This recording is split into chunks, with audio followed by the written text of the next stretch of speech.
We're excited to get back out here tomorrow against a really good Creighton team. Their team looks a lot different than it did last year, just from a personnel standpoint.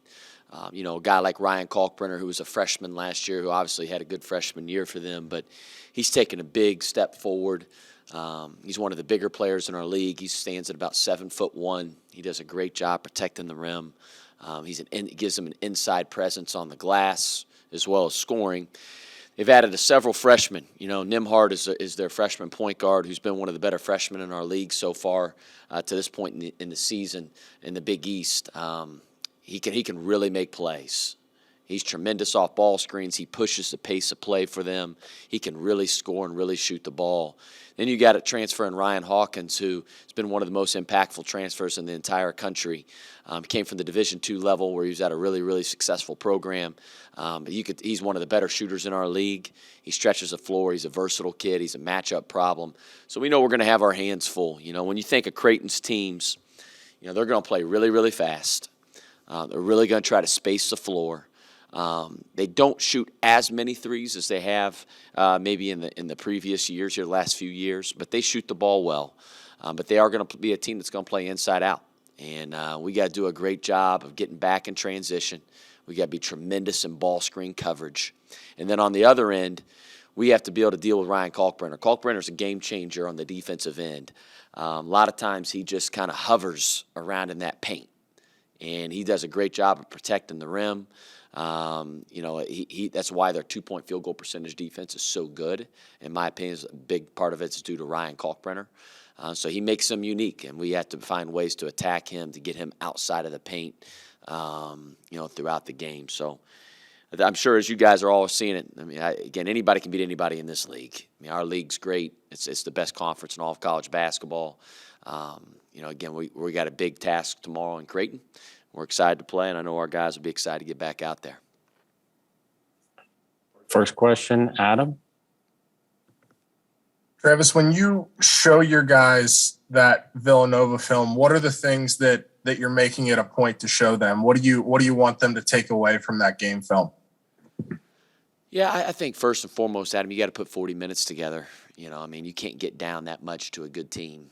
I thought we played well in the second half. I thought our defense was really good.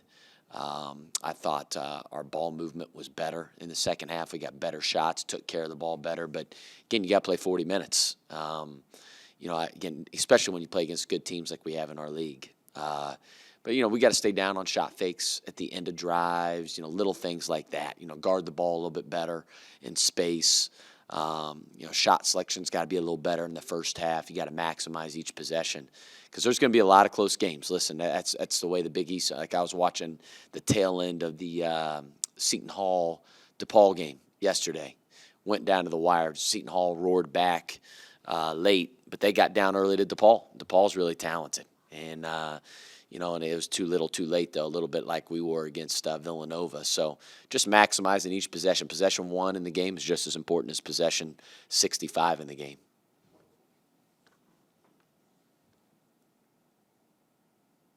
Go ahead, Adam. We've talked more than a few times about how impactful Colby Jones is, all the different ways that he can impact winning. And recently, it seemed like it's been a little bit more difficult for him to get comfortable offensively and sort of produce the way that we saw him produce earlier in the season. What have you noticed from him? What's sort of going on? Is there something that you've seen that's maybe made him a little more tentative or not as involved offensively recently? Adam, I think it's just ebbs and flows of the season, just to be honest. I thought he played great against Villanova. I thought that's the hardest he's played. I told him that. I thought that was the hardest he's played in a while. I thought his extra effort plays on the glass. I think he finished with 10 rebounds, I believe. His defense was terrific. He guarded all over the floor, kind of 1 through 4. His shot didn't fall. I thought he had some really good looks. And he spends as much time as anybody in the gym getting extra shots up. He's just got to maintain that confidence through his work. We track every shot, and you know this, Adam. We in practice. He shoots 38% from 3 in practice on all live drills.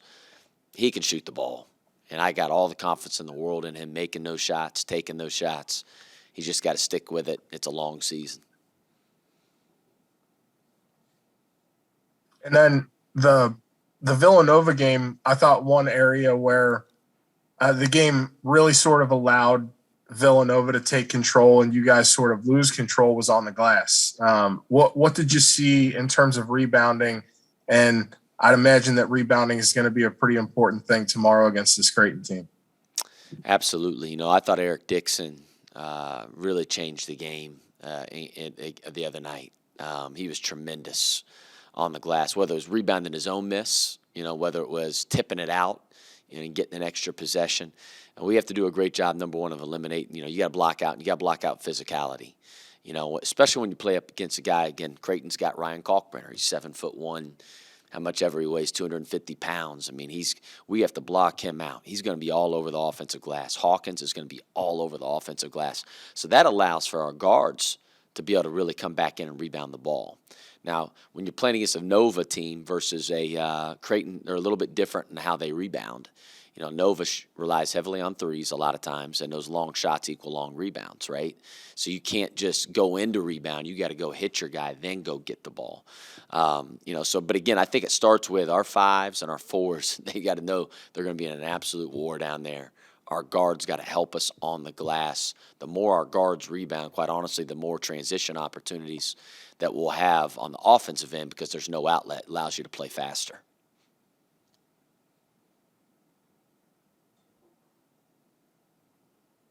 Adam, I think you have the next one too. Yep.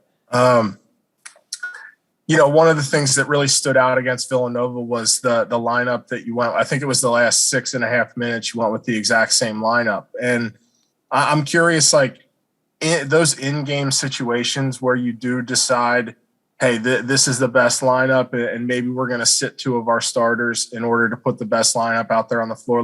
What's that process like to arrive at a decision like that in the middle of a game?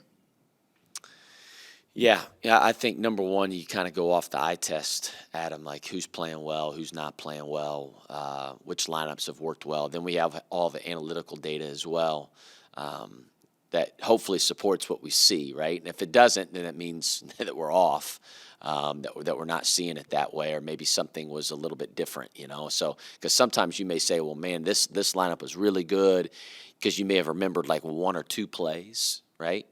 That really stuck out in a positive way, but that can also go the other way, right? Like, hey, man, this guy's not playing that well, but you may only remember that one bad play that he had, but he may have had 3 other positive plays kind of after that or before that. So the analytical data is great, and I think it kind of helps guide us throughout the game on kind of subbing, especially at the end of the games. But obviously, the more data you have, the better, right? And when you're talking about game to game, you kind of got to go a little bit more off that eye test. And I thought that was the best lineup for us to give ourselves a chance to win. I thought that's a big reason why we went on a run there late. And I thought Colby at the 4, with Adam and Nate and Paul playing 4 guards was a really good look for us. And I thought that helped us in that game.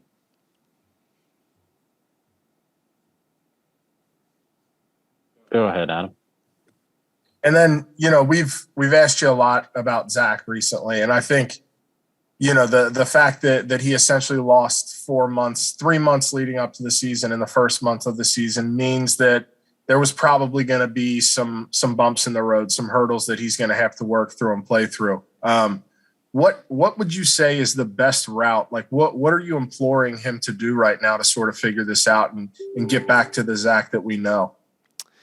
Yeah, I think you can't just focus on performance, right? I think that's what most people do, though, right? I think everybody just wants results, and you got to focus on the process, right? And it's about the 2 things you can control: your attitude and your effort.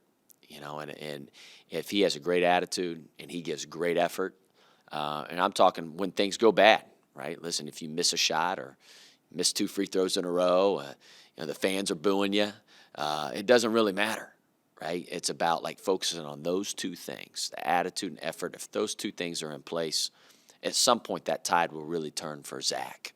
And it's easy to have a great attitude and have great effort when things are going well, like I said. So what's your adversity threshold, right? Listen, I told Zach this. he has high expectations for himself. I have high expectations for him as well.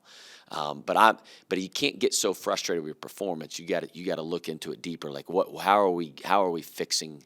How are we making him better? And rather than just being just consumed with the results. And if he's embraces that process, Adam, then I think he will turn that tide. When that will happen, hopefully it's tomorrow against Creighton, but it could be in a week. It could be in 2 weeks because it is hard. Listen, I mean, he's a first-team All Big East level talent, and I think we all know that. And Zach is his harshest critic. I can tell you that. He's really, really, really hard on himself, and he expects a lot out of himself. And just as we all do, like I said. So he's working hard, and I know he got some extra shots up even this morning. He's watching extra film. He's going over and beyond. That as long as he continues to do that, Adam, he'll get out of this exactly what he wants and what we need him to do. We have time for one more. Anything else? Go ahead, Adam. Watching the Villanova film back, and I know Villanova missed a lot of shots too. You guys missed a lot of shots that I would categorize as being uncontested good looks. I think I saw a stat somewhere that you guys actually graded out better in terms of quality of shot than Villanova did. And is that a situation where it's like, there's going to be games like this, don't get too hung up on it. We make these the majority of the time. Like, how do you sort of evaluate a game when you get the shots that you want to get, and unfortunately they don't fall? Yeah, I think you hit the nail on the head, Adam. Like even the game when we played at Villanova, we got up at halftime. I still didn't think the shots we got in the first half were great, to be honest. But we made them, right? So everybody thinks, oh, man, you guys played a great half of basketball. You guys played amazing basketball. I didn't think we played that well, even though we were up. You want – it's about the quality of shots. It's the quality of shots that your opponent's getting, right, versus the quality of shots that you're getting. I thought for the most part there was a little segment in the game where I didn't like the shots that we took. But I thought overall we had some pretty dang good looks. We left some stuff out there, right, around the rim, especially early. Jack missed a couple around the rim. Colby did. Again, Nate missed a wide open three on the first possession. I'll take that shot all day long. I mean, we missed several open threes when they went on their run in the first half. And we missed a few late as well. So, listen, we're going to play the odds. We're going to play the long game. And, again, if we get the good shots that we got against Villanova, I got all the confidence in the world of our guys knocking those shots in. Again, the result would have been much different if we would have. But again, listen, it's you're going to play the long game. I like the shots that we got overall against Villanova.